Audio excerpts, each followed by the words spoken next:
ভরতখালী উচ্চ বিদ্যালয়ের প্রধান শিক্ষক রেজাউল করিম মণ্ডলের পদত্যাগের এক দফা দাবিতে বৈষম্য বিরোধী ছাত্র আন্দোলন ও বিক্ষোভ মিছিল করেন ছাত্ররা। গাইবান্ধা প্রতিনিধি জানান, গাইবান্ধা সাঘাটা উপজেলায় 1940 সালে প্রতিষ্ঠিত ভরতখালী উচ্চ বিদ্যালয়ের তৎকালীন বেশ নাম ডাকে ভালোই চলছিল প্রতিষ্ঠানটি। বিগত আওয়ামী লীগ সরকার আসার পরে তাদের দেওয়া ম্যানেজিং কমিটির সভাপতি, সেক্রেটারি ও প্রধান শিক্ষক রেজাউল করিম মণ্ডলের পরিচালনায় নিম্নমানের পাঠদানে শিক্ষা ব্যবস্থা নেই বললেই চলে। নেই কোনো এ প্লাস, নেই তেমন ছাত্র।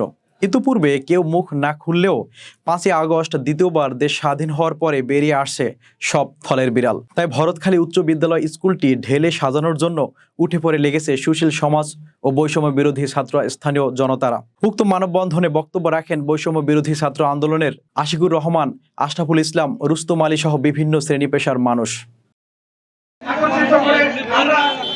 এই জায়গা থেকে বলতে চাই,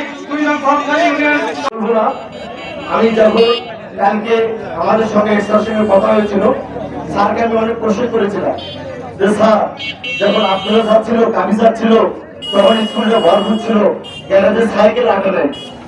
স্যার তখন চুপ করে থাকে, কোনো কথা উত্তর দিতে পারে নাই।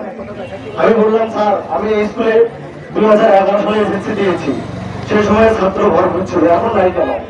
আমার বাড়ির পাশে হাই স্কুলের সঙ্গে ছোট ভাইরা তারা ফুলচারি পাইলটে পড়ে, কেন পড়ে স্যার? কেন পড়ে? কোনো উত্তর দিতে পারে নাই, কারণ এই স্কুলে ধ্বংস হয়ে গিয়েছে।